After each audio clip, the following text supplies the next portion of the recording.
तो मेरा मेरा नेक्स्ट क्वेश्चन है, जब मैं आपके घर आया था तो मैंने एक चीज़ नोटिस करी थी, आपके घर में एक छोटा सा शिवलिंग है और वहाँ पे हमेशा कुछ धूप या अगरबत्ती जल रही थी। तो आपके लिए शिवा क्या है? मेरे लिए शिव क्या है? मेरे लिए शिव क्रिएशन, म्यूजिक।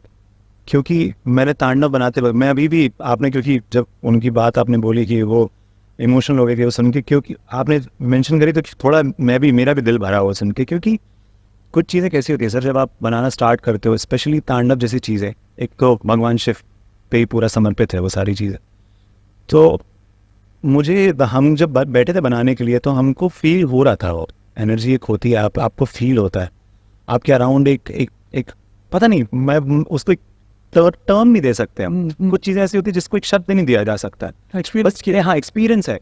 और एक शायद कुछ चीज़ें ऐसी होती है जिसका एक्सपीरियंस जो है ना वो बता भी नहीं सकते, मतलब आप सिर्फ किसी तरीके से फ्रेम कर सकते हो, आप शायद फील नहीं करा सकते। अब जिसमें हो जाए वो एक अलग बात है, लेकिन हमको फील होती है वो चीज़ें। क्योंकि तांडव जैसा सब्जेक्ट जो है जिसपे बहुत सारे मटेरियल्स हैं, म्यूजिकली बात कर रहा हूँ यहाँ पे, अभी तो स्पिरिचुअल भी एक तरफ साइड है, लेकिन म्यूजिकली भी इतनी तालें, इतने मल्टीपल टाइम सिग्नेचर्स बज रहे हैं, उसमें मल्टीपल कॉर्ड्स हैं, उसका स्ट्रक्चर जो है गाने का वो ऐसे टेक्सचर में है जो टेक्सचर में मैं गाता नहीं हूँ जनरली।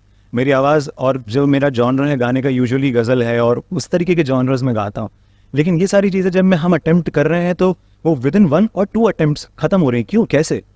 ये तो हम पहली बार अटेम्प्ट कर रहे हैं, ना ही मैंने कभी इसके पहले तांडव बनाया है। और जो तांडव बने हुए हैं वो ऑलरेडी इतने हाई स्टैंडर्ड सेट किए हुए हैं, बड़े बड़े लोगों ने बनाया, अजय अतुल जैसे महान कंपोजर लोगों ने बनाया, और हम इस बीच में अपना एक तांडव अपनी ओरिजिनल लिरिक्स के साथ, ओरिजिनल म्यूजिक के साथ जब प्रेजेंट कर रहे हैं तो कितनी बड़ी रिस्पॉन्सिबिलिटी हो जाती है, वो समझा ही नहीं जा सकती किसी।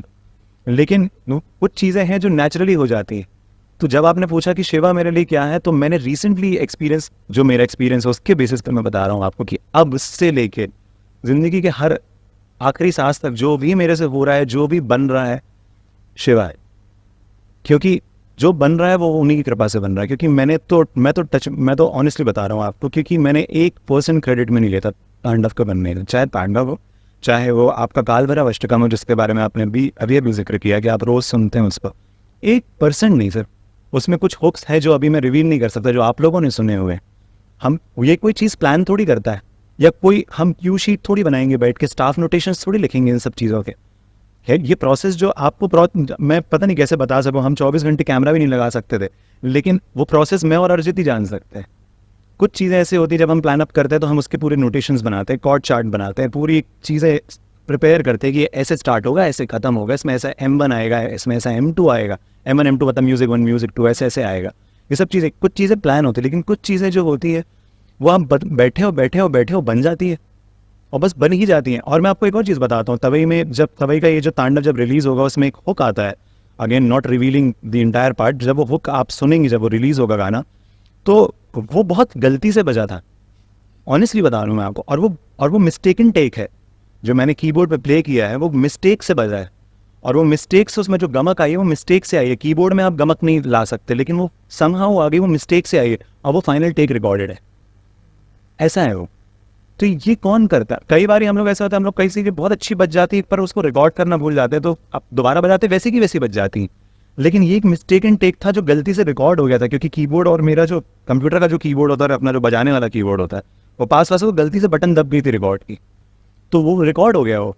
और जब हमने सुना तो मैंने उसको एक तरफ असाइड तो रखा, लेकिन मैंने उसको दोबारा रिक्रिएट करने की कोशिश की। आई स्वेयर टू गॉड, वो अभी तक टिल टुडे हम जब उसको दोबारा बजाने की कोशिश करते हो मेरे से नहीं बचता, टिल टुडे नहीं बचता। हाँ, वो बात अलग है, अगर मैं किसी और प्रोफेशनल म्यूजिशियन को लेके बजवा लूँ वो ज़रूर उसको बजा देगा, लेकिन कीबोर्ड के ऊपर वो इंस्ट्रूमेंट को बजाना इट्स वेरी डिफिकल्ट टास्क, और वो गलती से हो गया। तो क्रिएशन और जो भी चीज़ें लाइफ में हो रही हैं, तो कहते हैं ना, वो एक गाना है, शिव समा रहे मुझ में, मैं शून्य हो रहा हूँ। तो शून्य से लेके बनने तक जो भी चीज़ है शिव है। तो मेरा तो थॉट प्रोसेस अब ये हो गया, मैं उस लेवल के स्पिरिचुअल, मैं ये नहीं कहूँगा कि मैं स्पिरिचुअल मतलब मैं बहुत समझने लगा हूँ या मैंने बहुत किताबें पढ़ ली हैं, और तो ऐसा कुछ नहीं है। लेकिन यहाँ से जो बिलीव होता है वो बिलीव ही काफ़ी है आपके लिए। अब किताबें पढ़ना तो बहुत अच्छी बात, पढ़ना चाहिए, मेरी गलती है, मैं सजेस्ट करूँगा पढ़ें सब। लेकिन अगर नहीं भी पढ़ते हो आप, जैसे मैं नहीं पढ़ता हूँ जनरली, और मैं कोशिश कर रहा हूँ कि मैं पढ़ना स्टार्ट करूँ ज़्यादा से ज़्यादा, तो मैं जब बातें सुनता हूँ लोगों की तो मेरा मन बड़ा डेवलप करता है। बट हाँ, अगर मैंने नहीं भी पढ़ी, लेकिन मैं यहाँ से बिलीव कर रहा हूँ उसको, मैं फील कर पाता हूँ। मैं अभी भी आपसे बात कर रहा हूँ तो मेरे को अंदर कुछ फील होता है इधर, जब भी मैं शिव जी की बात करता, ये म्यूज़िक क्रिएशन की जब बात करता हूँ, यहाँ कुछ फील होता है। अगेन मैं बस बता सकता हूँ यहाँ होता है, क्या होता है वो मैं बता नहीं सकता। तो वो चीज़ें हैं, तो कुछ चीज़ों पे क्वेश्चन बिना किए एक विश्वास रख के आगे बढ़ना चाहिए।